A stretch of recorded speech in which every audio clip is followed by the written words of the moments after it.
아멘. 네, 오늘 좌우 앞뒤로 우리가 한번 인사를 하면 좋겠습니다. 주님의 평강이 우리에게 있기를 소망합니다. 이렇게 옆에 분과 한번 고백하면 좋을 것 같습니다. 성도님께 주님의 평강이, 주님의 평화가 이 시간 있기를 바랍니다. 네, 주의 날을 맞이해서 또 주의 성전을 찾아서 함께 예배드리기에 나온 여러분들 주님의 이름으로 축복합니다. 오늘 우리에게 주시는 하나님의 말씀을 나누도록 하겠습니다. 이제 오늘로써 드디어 마태복음 10장 말씀이 모두 끝을 맺게 됩니다. 10장의 말씀은 선교에 관한 말씀이었습니다. 선교라고 말하니까 엄청 이렇게 좀 장황한 것처럼 특정한 누군가가 할 수 있는 것처럼 느껴지지만 선교는 간단하게 말하면 예수 그리스도의 복음을 전파하는 것, 그것이 결국 선교인 것입니다. 그래서 저와 여러분을 비롯한 모든 그리스도인들은 결국 하나님께서 선교의 사명으로 이 세상에 우리에게 부여하신 것입니다. 이 선교의 사명을 위해서 예수님께서는 12 제자들을 세우셨고 그들을 이제 세상으로 보내시게 됩니다. 그런데 그들에게 주신 이 복음의 사명은 이방인에게 먼저 전하는 것이 아니라 바로 잃어버린 양인 그런 유대인에게 이 복음을 전하라고 하셨습니다. 멀리 있는 사람이 아니라 먼저 가까운 사람들에게 이 복음을 전하라고 하셨던 것입니다. 예수님께서는 제자들 통해 천국이 가까웠다라는 이 복음을 전하라고 하셨습니다. 다른 복음이 아니라 회개해야 되고 하나님의 나라가 이제 임박했기 때문에 우리가 죄에서 돌이켜서 또 세상에서 돌이켜서 하나님으로 돌아가야 할 것을 말씀하셨던 것입니다. 제자들 통해서 많은 병고침과 귀신을 쫓는 것, 심지어 죽은 사람을 살리는 그 능력을 허락하신 이유는 복음이 무엇인지를 모르는 사람들에게, 영원한 생명이 무엇인지 모르는 사람들에게, 천국이 이 땅에 임한다라는 것이 무엇인지 모르는 사람들에게 그것을 가시적으로 눈으로 볼 수 있게 하기 위해서 이런 능력을 허락하셨던 것입니다. 또 예수님께서는 제자들을 향해서 복음이 혹여라도 변질되지 않도록 너무 많은 물질적인 것에 신경을 쓰지 말라고 하셨습니다. 너무 많은 준비를 하라고 하지 말라고 하셨고, 그리고 물질적으로 인해서 이 복음을 돈으로 사고 파는 그런 행위를 하지 말라고 분명히 말씀하셨습니다. 복음을 통해서 어떠한 금전적인 이득을 취하지 말라고 하셨던 것입니다. 또 한편으로 복음을 전하는 자세에 있어서는 복음을 받아들이지 않는 사람들에게는 하나님의 심판이 있다는 것을 기억하고 이것을 편안하게 쉽게 전하는 것이 아니라 정말 그 영혼을 향한 그 간절한 마음을 가지고 그 복음을 전파하라고 하셨던 것입니다.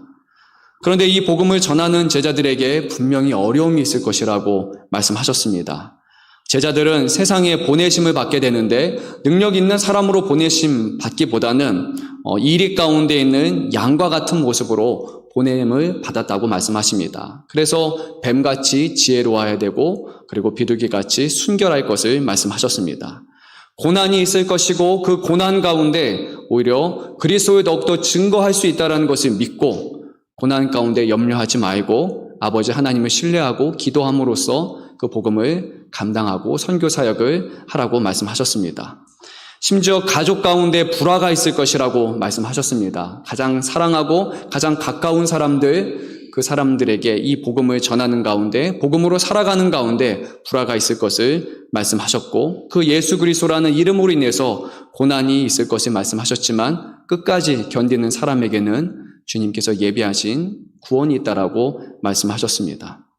하나님께서 복음을 전하기로, 이 세상 가운데 그 복음을 드러내기로 이제 작정하셨기 때문에 어떤 어려움과 고난 가운데서도 이것을 순종하는 사람들을 통해서 반드시 이 복음이 드러나게 될 것이고, 이제 이 복음을 부끄러워할 것도 없고 숨길 것도 없고 우리가 예수를 믿는다라는 것, 예수 그리스도만이 우리에게 구원이시라는 것을 공개적으로 드러내면서 이것을 전하라고 하셨습니다. 사람을 두려워하지 말라고 하셨습니다. 더 두려워할 분이 있는데 바로 우리의 영혼과 우리의 몸을 주관하시는, 소멸하실 수 있는 그 하나님을 두려워하고 경외함으로써 하나님 앞에서 가장 우선순위를 가지고 살아가라라고 말씀을 하셨습니다. 사람이 아무리 두려운 대상이어봤자 사람은 우리의 영혼을 해할 수 없는 존재이기 때문에 하나님을 경외하고 두려워하라라고 이렇게 말씀하셨습니다. 이것이 우리가 지금까지 나눴던 그 말씀에 대한 대략적인 그런 요약이 될 것입니다. 오늘 말씀은 이제 다양한 주제들이 언급이 됩니다. 평화, 그리고 가족 관계, 사랑, 십자가, 생명이라는, 그리고 마지막 상이라는 이런 여러 가지 주제들이 오늘 말씀에서 이렇게 뒤섞인 것처럼 보여지지만 말씀을 특별히 잘 보게 되면 가장 중심적인 내용은 아마 관계인 것 같습니다.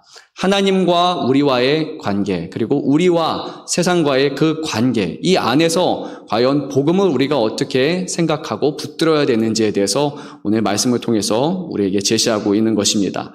오늘 말씀, 마태복음 10장 마지막 말씀을 마무리하면서 다시 한번 우리가 이 선교에 대한 생각을 온전히 갖고 있는지, 그리고 이 선교를 하는 데 있어서 과연 하나님과의 온전한 관계 속에서, 그리고 이웃과의 온전한 관계 속에서 이것을 우리가 행하고 있는지를 한번 돌아볼 수 있기를 소망합니다. 2000년 전에 유대인들은 예수님께서 이 땅에 오시게 되면, 바로 약속하신 그 메시아가 오시게 되면 평화의 시대가 도래할 것이라고 그렇게 생각을 하였습니다. 이사야 선지자의 예언에 이미 이것이 기록되어 있습니다. 이사야서 9장 6절을 보면 이렇게 되어 있습니다. 제가 한번 읽겠습니다. 한 아기가 우리에게 낳고 한 아들을 우리에게 주신 바 되었는데 그의 어깨에는 정사를 메었고 그의 이름은 기묘자라 모사라 전능하신 하나님이라 영존하시는 아버지라 그리고 평강의 왕이라 할 것임이라 라고 기록되어 있습니다. 앞으로 오실 그 한 아이, 그 한 분은 바로 예수님을 의미하는 것이고 그분은 평강의 왕으로 이 세상에 오실 것이라고 그렇게 말씀을 하셨습니다. 그리고 실제로 예수님께서 이 땅에 오셨을 때 누가복음 2장을 보게 되면 바로 수많은 하늘의 군대가 천사들과 함께 이렇게 하나님을 찬송하게 됩니다. 누가복음 2장 14절 말씀 제가 읽겠습니다. 지극히 높은 곳에는 하나님께 영광이요 땅에서는 하나님이 기뻐하시는 사람들 중에 평화로다 라고 말씀을 하셨습니다. 즉 예수님이 이 땅에 오셨다라는 것은 예수님께서 이 세상 가운데 온전한 평화, 하나님과 이 세상 가운데 있는 평화, 그리고 사람과 사람 사이에 그 온전한 평화를 이루실 것이라고 말씀하신 것입니다. 그래서 이 땅에 오신 예수님께서는 결국 평화를 선포하셨습니다. 마태복음 5장 9절을 보게 되면 화평하게 하는 자는 복이 있나니 그들이 하나님의 아들이라 일컬음을 받을 것이며 라고 화평, 곧 평화를 선포하셨습니다. 마태복음 10장 12절과 13절을 보게 되면 또 그 집에 들어가면 평안하기를 빌라라고 말씀을 하셨습니다. 요한복음 14장 27절에서는 이제 제자들을 떠나시기에 앞서서 예수님이 죽으시기에 앞서서 평안을 너에게 끼치노라 라고 말씀을 하셨고 부활하신 예수님께서는 요한복음 20장을 보게 되면 3번에 걸쳐서 너희에게 평강이 있을지어다 라고 말씀을 하셨습니다. 따라서 이 여러 가지 구절을 통해서 우리가 알 수 있는 것은 예수님이 이 땅에 오신 참된 이유는 바로 평화였던 것입니다. 평화라는 단어는 헬라어로는 에이레네에 해당하는데 영어 역본을 보게 되면 보통 이제 peace라고 이렇게 번역을 하고 있습니다. 근데 개역 개정을 보게 되면 좀 표현이 다양합니다. 제가 앞서서 말씀한 걸 보게 되면 평화, 화평, 평강, 평안 다 비슷한 것 같은데 좀 한국말이 어렵습니다. 동일한 단어인데 약간의 그런 차이가 분명히 있게 되는 거죠. 왜 이렇게 다양하게 표현을 했을까? 분명히 말씀의 의미를 좀 더 우리에게 잘 이해되게 하기 위해서 다양한 표현으로 이렇게 번역한 것 같습니다. 어떻습니까? 여러분 참 평화가 있습니까? 예수님이 이 땅에 오셨다는 것과 예수님이 여러분을 위해서 죽으시고 부활하셨다는 것과 그리고 예수님이 지금도 온 세상을 다스리신다라는 이 사실로 인해서 여러분 안에 강같은 평화가 지금 넘치십니까? 오늘 주님의 날을 맞이해서 올 때 주님이 우리의 모든 어려움과 염려를 다 아시고 우리 안에 평화를 주시고 모든 것을 잊게 하실 것이라는 그런 기대감을 가지고 나오셨습니까? 그리고 우리 믿는 그리스도인을 통해서 아직 세상이 지금 전쟁이 끊이지를 않고 여러 가지 불화가 있지만 온전한 평화를 이루실 것이라는 그런 기대감을 가지고 나오셨습니까? 네, 끄덕끄덕거리신 분 한 두세 분 계신 것 같습니다. 분명히 예수님께서는 평강의 왕으로 오셨는데 우리에게는 아직 평강이라는 것이 조금 멀기만 한 것 같습니다. 우리가 일반적으로 말하는 평화는 평온하고 좀 가족이 화목하고 그리고 가족과 뭐 직장 상사들 아니면 어떤 모든 사람과의 관계에 있어서 이런 분쟁이 없고 그리고 전쟁이 없는 그런 상태를 아마 우리는 평강 또는 평화라고 말할 것입니다. 근데 이 평화라는 표현 자체가 지금 우리에게는 그렇게 크게 와닿지 않습니다. 그런데 한 70년 전으로 돌아간다 보면 평화가 좀 더 우리에게 크게 올 것입니다. 남과 북이 서로를 총과 그리고 검을 겨누고 있는 그 시점에서 정말 평화가 얼마나 절실하게 느껴질까요? 그리고 지금도 제3국가들에서 아직도 전쟁이 끊이질 않게 되고 생명을 내걸고 있는 사람들에게 있어서 이 평화는 더 절실한 것으로 분명히 느껴질 것입니다. 우리는 그런 생명을 위협을 당하지 않고 있기 때문에 평화가 그냥 당연한 것처럼 그렇게 우리가 추구해야 될 그런 노력을 하지 않아도 되는 것처럼 아마 느껴질 것 같습니다. 근데 그럼에도 불구하고 지금 온 세상은 결국 전쟁 가운데 있고 더 무서운 전쟁이 있죠. 보이지 않는 전쟁, 바로 거대 국가들 간의 무역 전쟁 안에서 결국에 대한민국이라는 이런 작은 나라는 중국과 미국이라는 그 중간에서 아슬아슬한 그런 줄다리기 지금 하고 있는 것 같습니다. 그것이 작금의 현실일 것입니다. 전쟁은 끊이지를 않고 있고 참된 평화는 아직 우리에게 온전히 느껴지지 않는 것 같습니다. 2000년 전에 예수님이 이 땅에 오셨을 때도 유대인들은 정말 평화를 갈구하고 있었습니다. 왜냐하면 지금 그 사람들은 유대인들은 로마의 압제 가운데 있었고 자기의 주권을 다 잃어버렸기 때문에 정말 메시아 예수께서 오신다면 이스라엘을 정말 강대국으로 세우셔서 온 세상 가운데 가장 높은 가장 대단한 나라로 세우시고 그것이 우리에게 있어서 참된 평화가 될 것이다라고 사람들은 기대했던 것입니다. 이스라엘 백성들의 기대, 이 평화는 바로 어떤 힘과 무력 그런 것을 갖는 것을 평화라고 그렇게 느꼈습니다. 세상을 다스리는 것이 평화라고 느꼈고 가장 강대국이 되는 것이 평화라고 느꼈던 것입니다. 그런데 이 평화는 좀 상대적입니다. 이스라엘은 이 평화를 누리지 못하고 있었지만 그 당시에 로마라는 국가는 평화를 누리고 있었습니다. 로마의 기준으로 볼 때 주전 29년에서 그리고 200년의 기간을 팍스 로마나라고 하죠. 바로 로마의 평화라는 그런 기간으로 역사가들은 부르고 있습니다. 그 전까지 로마 가운데서는 계속 전쟁과 다툼과 분열이 있었는데 이제 한 명의 황제가 등극하게 되고 이제 비로소 제국주의 정치가 확립되게 되고 로마의 국정이 안정되게 되고 대무역이 활발하게 이루어지는 그런 200년의 태평성대라고 할 수 있는 그런 평화의 기간이 있었던 것입니다. 분명히 로마의 기준으로 볼 때 이 기간은 200년이라는 기간은 평화의 기간이었지만 이스라엘에게 있어서는 평화를 잃어버린 그런 압제의 기간이 되었던 것입니다. 그러니까 왜 이렇게 평화에 대한 얘기를 하냐라고 말하면 결국 평화는 상대적인 것이기 때문입니다. 그렇기 때문에 누군가는 평화를 누리지만 결국 누군가는 누리지 못하는 그런 이상적인 것이 바로 우리 인간의 기준으로 보는 그런 평화인 것입니다. 좀 평화를 좀 축소시켜서 한번 보게 되면 어떤 사람에게 있어서 평화란 아마 이런 것입니다. 아침에 눈을 떠서 밤자리에 들 때까지 아무하고도 말다툼을 하지 않고 그냥 하루가 잔잔하게 잘 흘러가는 것, 그런 상태를 보고 오늘 하루가 참 평화롭다라고 이렇게 어떤 분은 얘기할 수 있을 겁니다.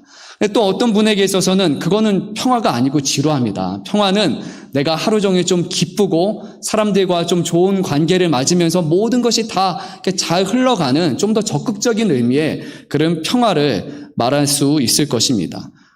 평화에 대한 개념도 다 다르고 어떤 것으로 인해서 우리가 평안을 누리는가도 분명히 다 다른 것 같습니다. 또 우리가 부모의 입장으로 평화를 보게 되면 이렇게 되겠죠. 자식들이 알아서 자기 일 잘하는 것이 평화라고 하겠죠. 공부해야 될 때 알아서 공부하고 밥도 그냥 고기만 먹지 말고 그리고 반찬들도 잘 가려 먹고 그리고 공부하다가 또 쉬는 거는 많이 쉬지 말고 조금만 쉬고 그리고 좀 여유가 된다면 부모님의 집안일도 좀 거들어주고 그리고 이렇게 좀 화목하게 지내는 거 아마 이런 것이 부모님의 입장에서는 그런 평화라고 할 수 있을 것입니다.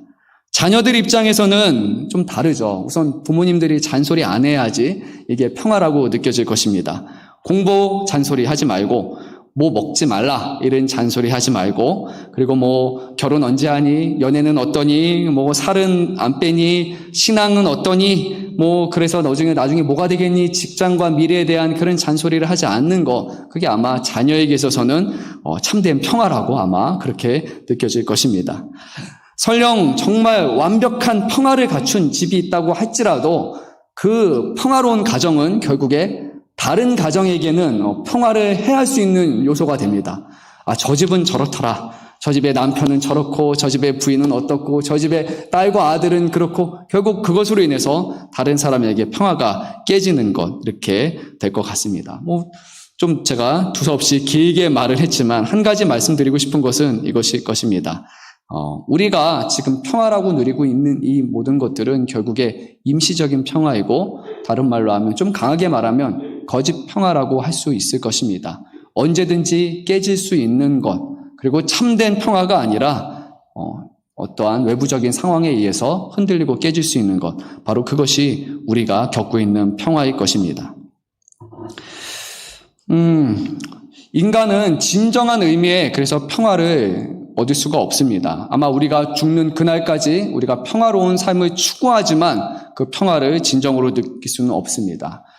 참된 평화란, 그래서 성경에서는 우리가 마음을 편안하게 하는 것, 우리가 원하는 것을 이루는 것이 평화가 아니라 바로 오직 하나님이라는 분, 그분과의 관계 속에서 우리는 온전한 평화를 누리고 있다라고 말하고 있습니다. 더 정확하게 말하면 우리가 하나님과 평화를 누리고 있을 때 그 평화가 결국에는 서로와 서로를 향한 그 평화로 연결된다는 것입니다. 여러분, 어떻게 이것이 좀 공감이 되십니까? 하나님과 평화로운 것, 그것이 바로 우리에게 참 평화이고, 그 평화 가운데서 우리 사람과 사람은 평화로울 수 있다라는 것이 여러분에게 믿어지십니까? 왜 이렇게 말할 수 있냐면, 바로 모든 사람들은 자기의 유익을 원하고 자기 자신의 이익을 원하기 때문입니다. 내가 평화로우려면 내가 원하는 것이 잘 돼야 됩니다. 누가 내 말을 들어주고 내가 원하는 메뉴를 먹자라고 얘기를 하고, 내가 바라고 내가 놀고 싶은 거, 내가 보내고 싶은 그 하루에 다른 사람이 희생해서 드려지게 되면 나는 평화로운 것이지만, 조금이라도 이 관계가 다른 사람이 더 많은 것을 주장하고 요구하게 되면 언제든지 깨질 수밖에 없는, 이 조화가 깨질 수밖에 없는 것이 바로 인간의 그런 평화이기 때문입니다. 하나님의 평화라는 것은 모든 사람들이 가장 선하시고 가장 정의로우시고 그리고 우리를 사랑하신다라는 그 하나님과의 관계 속에서 우리의 모든 것보다 하나님의 뜻과 계획이 더 크시고, 하나님이 우리를 사랑하는 것이 우리가 하나님을 사랑하는 것보다 더 크다라는 그 확신 속에서만 바로 참된 평화를 우리가 누릴 수 있게 되는 것입니다. 예수님이 이 땅에 오신 목적도 바로 이러한 것을 위해서 오셨습니다. 하나님과 우리 인간과 평화를 누리고 있지 않았기 때문입니다. 하나님의 입장에서는 바로 우리 인간들이 하나님의 뜻과 계획을 따라서 하나님을 대변하는 사람으로서, 하나님이 세우신 특별한 하나님의 형상과 모양으로 창조된 사람으로서 온 세상 가운데 하나님의 선하심과 의로우심을 드러내고 정의와 공의를 강같이 흐르게 하고, 그 가운데서 이 땅에 하나님의 영광과 통치를 드러내는 것, 그것이 하나님 편에서 있어서 우리에게 허락하신 그 평화였습니다. 그런데 사람들의 마음은 그렇지 않았습니다. 하나님의 말씀과 하나님의 뜻을 따르기보다는 우리가 하나님처럼 되기를 원했고, 우리의 생각과 또 우리의 욕심과 우리가 원하는 것을 채우는 것에 더 많은 그런 열심을 두었기 때문에 하나님과 우리 인간과의 사이는 이미 평화가 깨져버린 그 상태였던 것입니다. 그래서 이 땅에 그 평화를 회복하기 위해서 오신 분이 바로 예수님이셨습니다. 예수님께서 하나님과 인간과의 이런 반목과 다툼을 중재자로서, 화목 제물로서 오셨고, 예수님의 죽으심과 예수님의 사랑으로 말미암아 우리가 하나님과의 온전한 화평을 이룰 수 있도록 오신 것입니다. 그런데 오늘 34절 말씀이 어렵습니다. 오늘 34절 말씀 한번 우리가 읽어볼까요? 34절 말씀 이렇게 기록됩니다. 내가 세상에 화평을 주러 온 줄로 생각하지 말라. 화평이 아니요 건물 주러 왔노라 라고 말씀하십니다. 분명히 지금까지 계속 장황하게 말씀드렸던 것은 예수님은 평강의 왕이시고 평강을 주기 위해서 이 땅에 오셨다라고 말씀을 하시는데 오늘 예수님은 아니야. 평강이 아니라 검을 주러 오셨다라고 말하는 겁니다. 여러분 어떻게 좀 이해가 되십니까? 성경이 왜 다른 말을 하지? 그래서 저도 말씀을 보면서 마음이 좀 불편해지는 겁니다. 검을 주러 온 것이 아니라 평화를 주러 왔다라고 하면 네 맞죠 라고 할 텐데 반대로 말하고 있으니까 과연 이것이 무엇일까 고민을 하게 됐던 것입니다. 평화를 이루기 위해서 오셨다고 했는데 평화가 아니라 검이 상징하는 분열과 다툼, 반목 그런 것이 바로 목적이라고 주님은 말씀하고 있기 때문입니다. 과연 예수님은 우리에게 무엇을 말씀하고 싶은 것일까요? 오늘 34절 말씀을 보게 되면 주러 왔다라고 되어 있는데 이 주러에 해당하는 헬라어 발로라는 단어는 원래 더 정확한 표현으로는 그냥 주는 것이 아니라 상태적인 변화를 가져오다라는 것이 더 정확한 표현인 것입니다. 그러니까 그냥 내가 너에게 평화를 주고 너에게 검을 주러 온 것이 아니라 화평이라는 그 상태적인 변화를 너희 안에서 일어나가는 것, 그것을 위해 오신 것이라는 겁니다. 그리고 세상의 분열, 그런 그 화평을 우리 안에서 상태적인 변화를 이뤄내기 위해서 우리는 세상의 분열이나 다툼을 결국 겪은 후에야 온전한 평화와 화평의 상태가 우리에게 있을 것이다 라고 지금 말씀하신 것입니다. 제자들은 복음을 전함으로써 바로 이런 어려움 가운데 있을 것이라고 말씀을 하셨습니다. 우리 35절, 36절 말씀을 한번 읽도록 하겠습니다. 내가 온 것은 사람이 그 아버지와 딸이 어머니와 며느리가 시어머니와 불화하게 하려 함이니 사람의 원수가 집안 식구니라. 이 말씀을 볼 때 약간 저는 개인적으로 좀 웃겼습니다. 왜냐하면 되게 좀 와닿는다라는 생각이 들었습니다.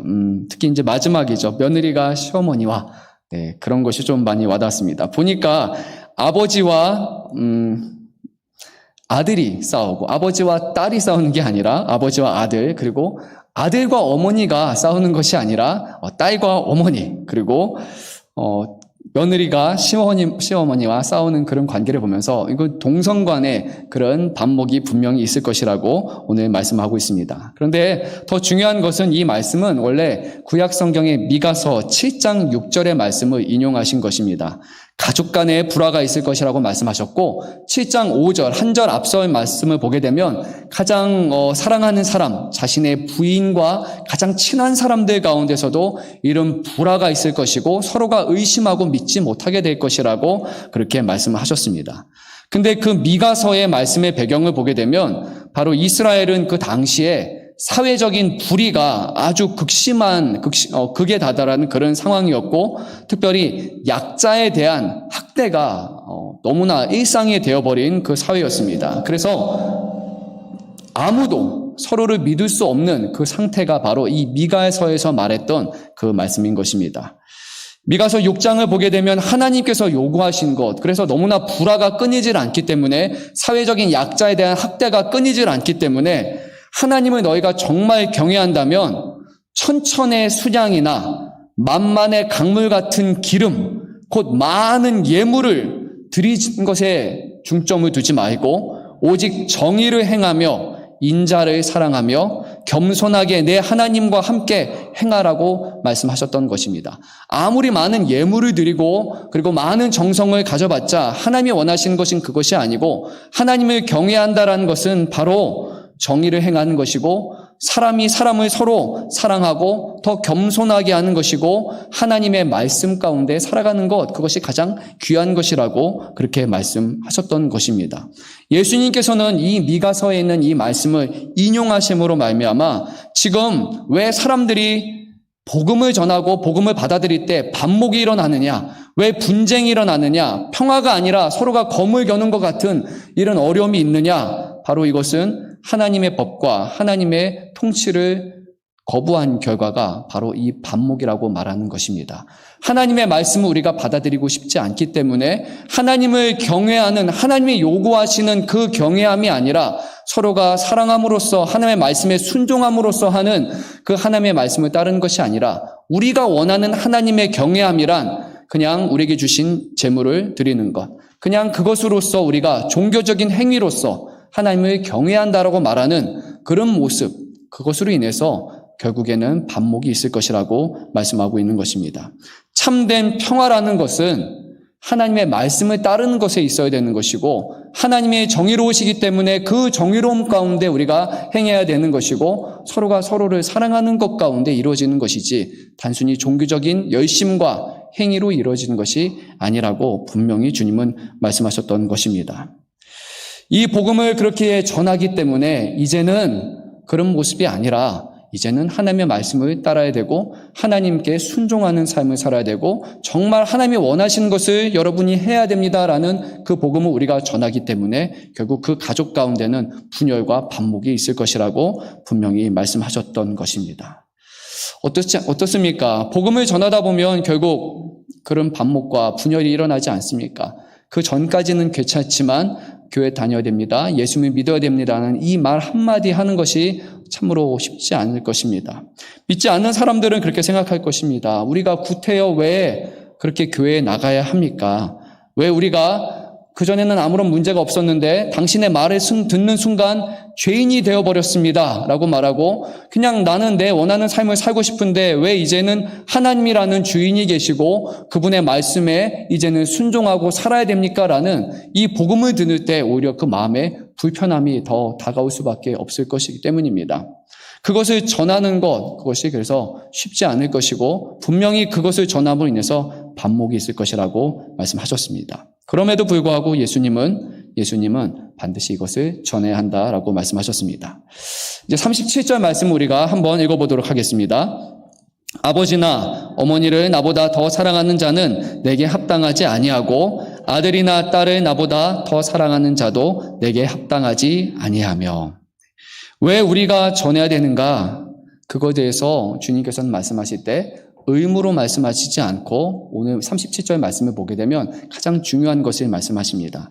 하나님과 우리와 맺어진 이 관계는 단순히 의무와 그냥 순종과 불순종의 관계가 아니라 무엇으로 맺어진 것이라고 말씀하십니까?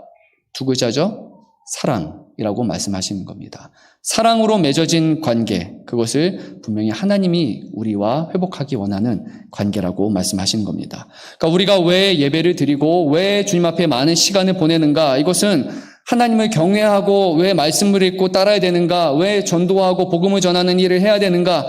그렇게 하지 않으면 하나님께서 혼내실까봐, 심판하실까봐 두려워서 하는 것이 아니라 바로 하나님과 우리와 서로가 온전한 사랑의 관계로 맺어진다면 우리는 이 일을 감당할 수 있다는 것입니다. 사랑은 참 많은 것을 가능하게 합니다. 사랑하기 때문에 나의 자존심을 내어버리는 경우도 많고 그리고 사랑하기 때문에 그동안 절대 포기할 수 없었던 것을 너무나 쉽게 포기하는 그런 모습이 우리에게 있을 것입니다. 사랑하기 때문에 그동안은 내 자신을 위해서 살았던 그런 삶이 이제는 사랑하는 대상인 타인을 위한 삶으로 변화되는 것이죠. 사랑은 때로는 우리로 하여금 살아갈 그런 인생의 목적을 부여하기도 합니다. 그 인간의 사랑도 그러합니다. 사랑이라는 것이 우리의 삶을 많이 변화시킵니다. 하나님의 사랑은 어떠하겠습니까? 우리 인간의 사랑과는 비교할 수 없는 한 번도 변하지 않고 끊임없는 사랑을 우리에게 주셨던 것입니다. 하나님의 사랑은 죄를 눈 감아줄 수 없는 그런 죄를 저지른 대상에 대해서 즉각적인 심판과 즉각적인 사형을 명하시는 것이 아니라 그 판결을 미루도록 하셨습니다. 우리가 죄를 한 번 지을 때마다 하나님의 기준에서는 사형. 죄로 인해서 사형이라는 판결을 날마다 내리셔야 되지만 하루에도 수백 번씩 우리를 향한 사형의 판결을 내리셔야 되지만 하나님께서는 그 심판과 그 사형을 미루신 것입니다. 그리고 우리를 사랑하시기 때문에 그 심판을 대신 감당할 수 있는 하나님의 아들을 우리 위해서 보여주신 것입니다. 하나님의 사랑은 우리가 받아야 될 그 죄에 대한 결과인 그 영원한 사망이라는 심판을 하나님께서 짊어지실 수 있도록 하신 것입니다. 바로 사랑은 불가능한 것을 바로 가능하게 합니다. 요한계시록 말씀을 최근에 새벽에 함께 나누고 있습니다. 거기서 에베소 교회가 이제 7교회 중에 제일 먼저 나오는데 그 에베소 교회를 보면서 저도 마음속으로 참 그런 마음을 느꼈습니다. 이 에베소 교회 모습이 저의 모습처럼 상당히 비춰졌기 때문입니다. 에베소 교회가 잘한 것이 상당히 많습니다. 열심히 하고 교회를 잘 세워나가는 그런 장점은 있는데 한 가지 큰 책망을 받게 됩니다. 혹시 뭔지 아시는 분 계십니까? 에베소 교회는 무엇에 문제가 있었죠? 사랑의 문제가 있었죠. 처음 사랑을 잃어버렸다라고 말씀을 하셨습니다. 그런데 처음 사랑을 잃어버린 것이 그렇게 큰 문제가 아닌 것이 아니라 이 처음 사랑을 잃어버렸기 때문에 이제는 에베소 교회는 계속해서 그 사랑을 잃어버린 채로 간다면 교회로서의 역할을 감당하지 못하고 하나님께서 그 교회를 거두어 가시겠다고 분명히 말씀하셨던 것입니다. 하나님과의 인간과의 관계, 교회와 예수님과의 그 관계 안에 사랑이 없다라면 결국 이 모든 것은 다 의미 없는 것이 된다는 것입니다. 정말 우리가 첫사랑을 지금 간직하고 있습니까? 처음에 주님을 만나게 될 때 예수 그리스도가 우리의 전부라고 고백하면서 눈물을 흘리면서 정말 다 필요 없습니다. 주님 한 분이면 족합니다. 라는 그런 고백을 하셨던 분 혹시 계십니까? 세상의 어떤 것, 금은 보화와 내가 잘 되고 되는 그런 것은 정말 부차적인 것이고 정말 중요한 것은 하나님을 사랑하는 것이고 그 사랑 관계 안에 거하는 것, 정말 이것은 누구한테도 빼앗기기 싫고 그거 하나만으로 나는 충분합니다라고 그렇게 고백했던 시간이 혹시 있으십니까? 그런데 시간이 흐르다 보면 이 사랑이 몸이 건조한 것이 돼버리고 시간이 흘러서 정말 우리가 정말 하나님을 사랑하는지 하나님은 우리를 사랑하시는조차 잃어버린 상태로 우리가 혹시 살아가고 있지는 않습니까? 첫사랑을 잃어버린 교회는 주님은 교회가 아니라고 말씀하셨습니다. 처음 주님을 만났던 그 사랑을 우리가 잃어버린 상태에 있다면 우리는 하나님의 교회가 아니고 하나님의 성도가 아니고 하나님의 자녀가 아니게 되는 것입니다. 과연 그 사랑을 우리가 간직하고 있는지 한번 스스로를 돌아볼 수 있기를 원합니다. 예수님께서는 하나님의 사랑을 알고 그 사랑의 관계에 동참하기로 그렇게 결정하는 제자들은 분명히 어려움을 겪게 됐지만 그래도 그 어려움 가운데 영원한 생명을 약속하셨습니다.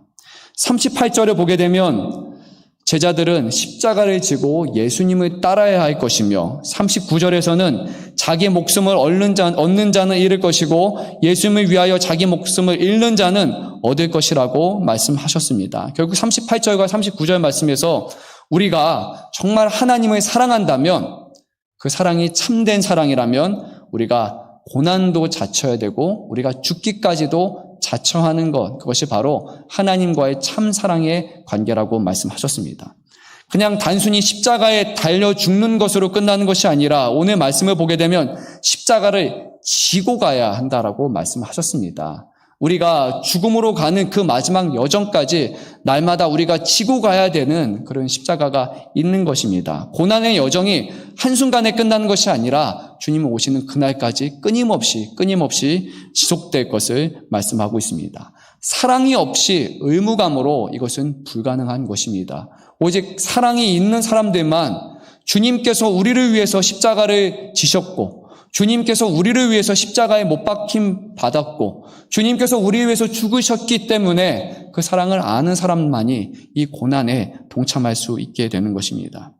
예수님의 삶을 한번 돌아보십시오. 지난 시간 우리가 부활절을 기념했습니다. 예수님이 이 땅에 오실 때부터 예수님이 죽으시기까지의 그 모든 과정은 바로 십자가를 지고 가는 삶이었습니다. 그런데 그 십자가는 예수님의 자신의 죄로 인한 십자가가 아니었습니다.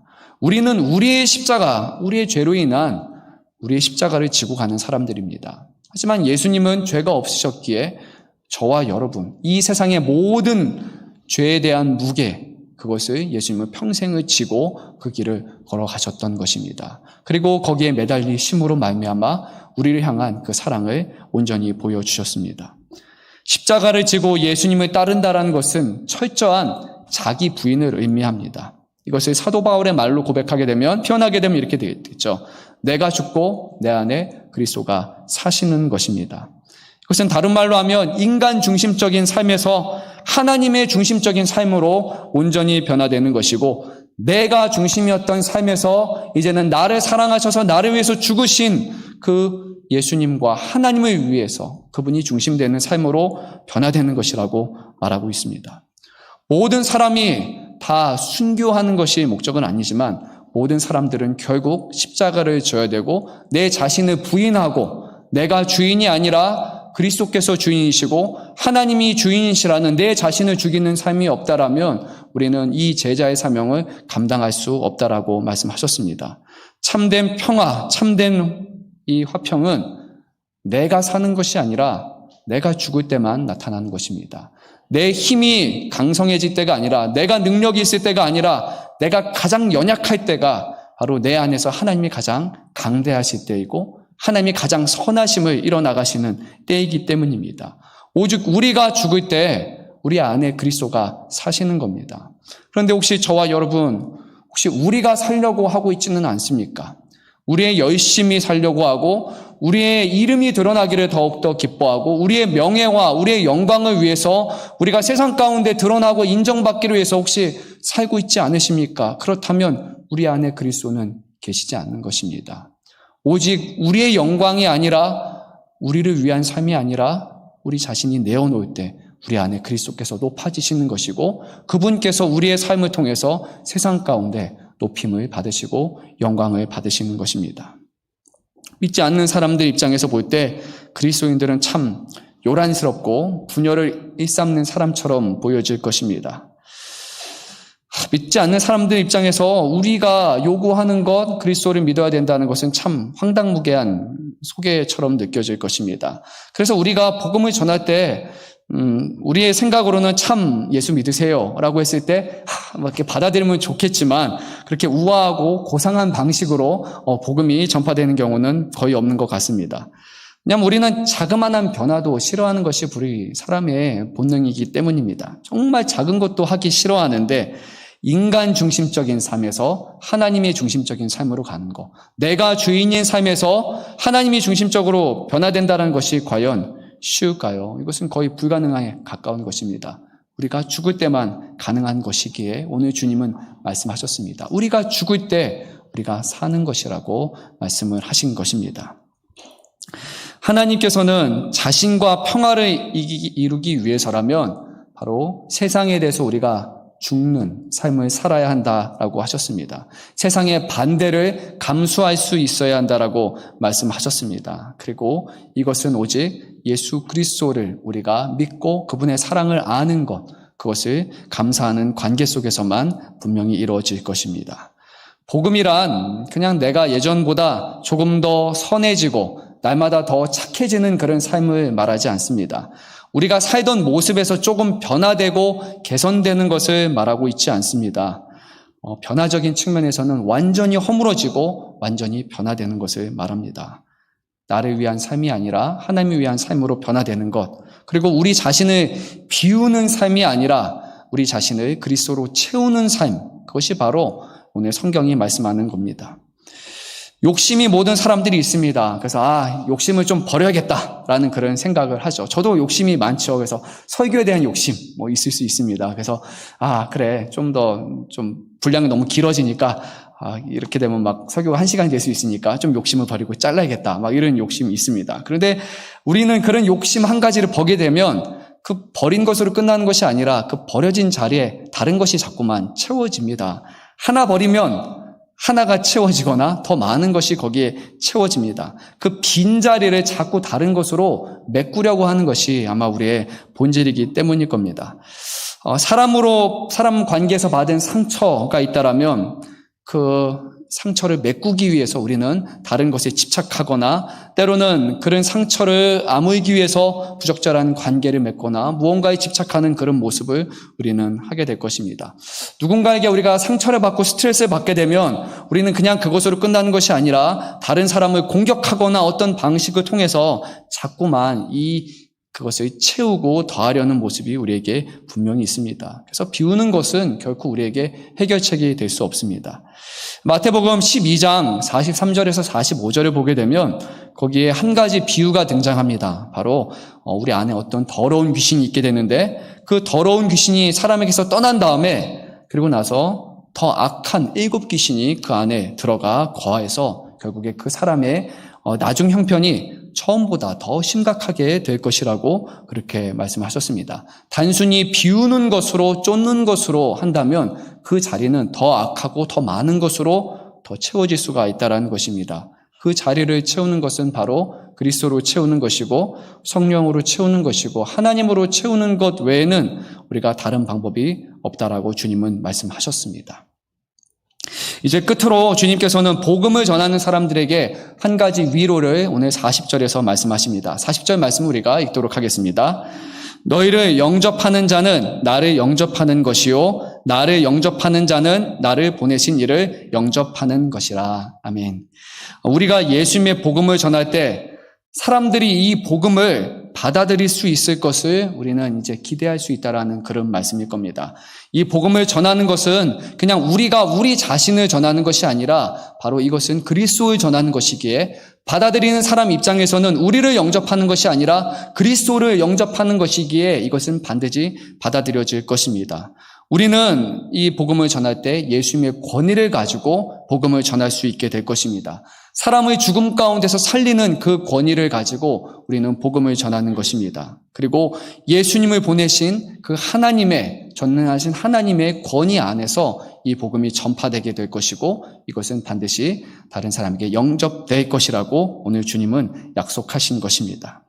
이 복음을 전하는 자들은 이제 아무 능력이 없는 사람, 오늘 말씀 끝부분에 보게 되면 42절에 작은 자에 불과한 사람일 수도 있습니다. 제자라는 사람은 큰 능력이 있는 사람이 아니라 작은 사람이지만 이 복음이 능력이 있기 때문에 결국 이 복음은 받아들여지게 될 것입니다.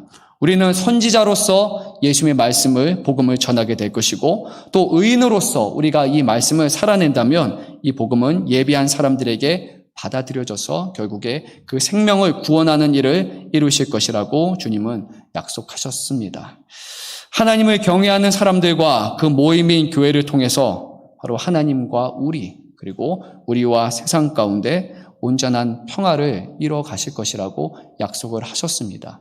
그 전에 우리 자신을 한번 돌아보고 오늘 말씀을 끝맺으면 좋을 것 같습니다. 하나님과의 평화 온전히 누리고 계십니까? 그것은 우리 자신을 원하는 것을 구하는 것이 아니라 우리 자신을 내어놓는 것이고 하나님의 사랑으로 또 하나님으로 우리 자신을 채우는 가운데 세상에 어떤 것으로 채울 수 없는 그 평화를 주신다고 약속하셨습니다. 첫사랑을 다시 한번 기억하시길 바랍니다. 주님을 만났을 때 그 떨리는 마음으로 오늘 이 자리에 나오셨습니까? 날마다 그 떨리는 마음으로 주님을 열렬히 사모하고 사랑하고 있으십니까? 아니면 그것을 위해서 하나님을 더욱더 구하고 또 하나님이 과거에 우리 삶 가운데 행하신 일들을 하나하나 기억하면서 그 사랑을 돌아보면서 감사하는 가운데 그 사랑을 다시 한번 회복되는 그런 삶을 우리가 누리고 있습니까? 구약에 보게 되면 그리고 신약에 보게 되면 꼭 방황하는 사람들을 향해서 하나님은 말씀하십니다. 기억하라 라고 말씀하십니다. 기억하라. 내가 너희를 어떻게 구원하였는지 내가 너희를 어떻게 인도하여 내었는지를 기억하라 라고 말씀하십니다. 기억하는 것이 바로 하나님의 사랑을 돌아보는 것이고 그리고 그 가운데서 다시 한번 하나님이 우리를 사랑하심을 회복하여 주실 줄 믿습니다. 오늘 주의 복된 날을 맞이하여서 오늘 말씀을 통해서 과연 우리 안에 다시 한번 평화와 하나님과 우리와 평화를 회복하시고 그리고 그 평화로 말미암아 옆에 분들과 또 이 세상과 이웃과의 온전한 평화를 다시 한번 회복하고 그것을 복음으로 증거하고 살아내는 은혜가 우리 가운데 있기를 간절히 소망합니다. 시간 기도하겠습니다. 사랑의 주님,